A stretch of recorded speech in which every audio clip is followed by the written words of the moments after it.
بسم اللہ الرحمن الرحیم۔ السلام علیکم۔ بخاری وائس میں خوش آمدید۔ کفار مکہ نے جنگ احد کے بعد 5 ہجری کو مدینہ پر چڑھائی کا ارادہ کیا۔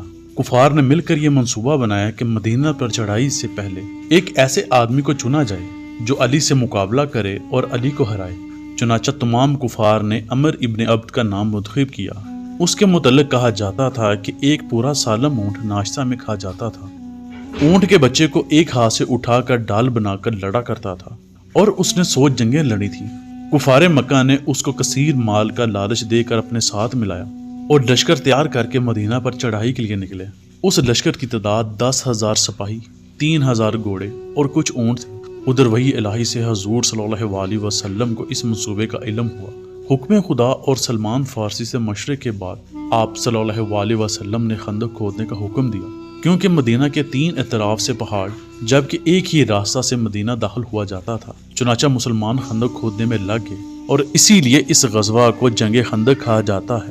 اس سے پہلے ایسی تدبیر جنگوں میں استعمال نہ ہوئی تھی۔ مسلمان 6 دن تک اس کو کھودتے رہے اور 5.5 کلومیٹر لمبی، 4.5 میٹر گہری اور 9 میٹر چوڑی خندق کھود دی۔ جب کفار مکہ کا سردار ابو سفیان لشکر لے کر پہنچا تو خندق دے کر حیران و پریشان ہوا۔ اس کو سمجھ نہ آئے کہ مدینہ پر حملہ کریں تو کیسے کریں۔ آخر 4 ہفتوں تک یہ پڑاؤ رہا۔ عمر ابن عبد نے کہا کہ یہ میری توہین ہے کہ میں اس کو پار نہ کر سکوں۔ اس نے گھوڑے کو ایڑ لگائی اور خندق پار کر لی۔ جب اس نے خندق پار کی تو مسلمانوں سے مخاطب ہو کر کہا، تم میں سے کون ہے جو جنت جانا چاہتا ہے؟ آؤ لڑو میرے ساتھ، میں تم کو جنت بھیجتا ہوں۔ مسلمانوں کے لشکر میں ایک صحابی کھڑے ہوئے اور کہا، یہ تو بلا ہے بلا، اس کے ساتھ بلا کون لڑے؟ مجھے اس کے ساتھ ایک دفعہ سفر کا موقع ملا تھا۔ ہمارے قافلے نے ایک جگہ آرام کے لیے پڑاؤ ڈالا۔ سب آرام کرنے لگے کہ اچانک ڈاکو نے حملہ کر دیا اور سب کچھ لوٹ کر چلے گئے، جبکہ یہ سوتا رہا۔ جب نیند سے اٹھا اور لوگوں سے ماجرا سنا تو اونٹ کے بچے کو ایک ہاتھ سے کمر سے پکڑا اور ڈاکوؤں کا تعاقب کیا۔ کچھ ہی لمحوں بعد یہ ان کا مال اور اپنا مال بھی واپس لے آیا۔ مسلمانوں کے حوصلے یہ سن کر مزید پست ہو گئے۔ اتنے میں عمر ابن عبد مسلمانوں کے لشکر کے پاس آیا اور پھر دوبارہ سے کہا، تم میں سے کون ہے جو جنت جانا چاہتا ہے؟ آؤ لڑو میرے ساتھ، میں تم کو جنت بھیجتا ہوں۔ اے محمد، تمہارے لشکر میں تمہارے علاوہ کوئی مرد بھی ہے یا نہیں؟ اس کے الفاظ یہ سن کر حضور صلی اللہ علیہ وسلم کو جلال آ گیا۔ غلاب صورت چہرہ غلاب سیرت ہو گیا اور جلال میں فرمایا، کون ہے جو اس کتے کا منہ بند کرے؟ صحابہ کرام نے جب یہ سنا تو نظریں جھکا لی۔ اتنے میں مجمع کے پیچھے سے بیٹھے امام علی اٹھے اور عرض کی، یا رسول اللہ میں ہوں۔ آپ صلی اللہ علیہ وسلم نے فرمایا، علی بیٹھ جاؤ۔ پھر دوسری مرتبہ فرمایا، کون ہے جو اس کتے کو پٹا ڈالے؟ صحابہ نے پھر نظریں جھکا لیں۔ امام علی پھر کھڑے ہوئے اور عرض کی، یا رسول اللہ میں ہوں۔ آپ صلی اللہ علیہ وسلم نے فرمایا، علی بیٹھ جاؤ۔ پھر آخری مرتبہ حجت تمام کی اور فرمایا، کون ہے جو اس کے مقابلے میں جائے؟ صحابہ نے پھر نظریں جھکائیں اور علی اٹھے اور عرض کی، یا رسول اللہ اس کے لیے میں ہوں۔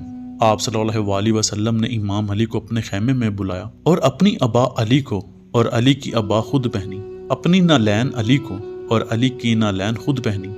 خیمے کے باہر آ کر دستار علی کو پہنائی اور علی کی دستار خود پہنی اور آپ کو رخصت کیا۔ اپنے صحابہ کی طرف دیکھ کر فرمایا، آج کل ایمان کل کفار کے مقابلے میں جا رہا ہے۔ اے میرے ساتھیو، یہ دیکھو اللہ کی طاقت، جہاں جہاں علی ہوگا وہاں وہاں حق ہوگا اور جہاں جہاں حق ہوگا وہاں وہاں علی ہوگا۔ آپ جب عمر ابن عبد کے پاس گئے تو اس نے کہا کہ تو کون ہے؟ اپنا تعارف کرا۔ آپ نے فرمایا، میں علی ابن ابی طالب ہوں۔ اس نے کہا، ابو طالب کا بیٹا جو مکہ میں لوگوں کو کھانا کھلاتا تھا؟ آپ نے فرمایا، ہاں۔ عمر نے کہا، پھر تو میرا بھتیجا ہے، میں تجھے نہیں لڑوں گا، محمد کو کہو کسی اور کو بھیجے۔ آپ نے فرمایا، میں محمد کا بھیجا ہوا ہوں اور میں تجھ سے جنگ کرنا چاہتا ہوں۔ میں تمہارے لیے 3 شرائط رکھتا ہوں۔ پہلی، مکہ واپس بھاگ جا۔ اس نے کہا، نہیں ہو سکتا، مکہ کی عورتیں تانا دیں گی۔ فرمایا، کلمہ پڑھ لے۔ اس نے مسلمانوں کے لشکر کی طرف دیکھا اور کچھ منافقین کی طرف دیکھ کر تنزیہ کہا، جیسے انہوں نے پڑھا ہے۔ آپ نے تیسری شرط رکھی، چل مجھ پر وار کر۔ اس نے کہا، پہلے تم کرو۔ آپ نے فرمایا، اگر میں کروں گا تو پھر تجھ کو مہلت نہ ملے گی۔ یہ سن کر وہ غصے سے گھوڑے سے اترا اور ایک ہی وار سے گھوڑے کی چاروں ٹانگیں کاٹ دی۔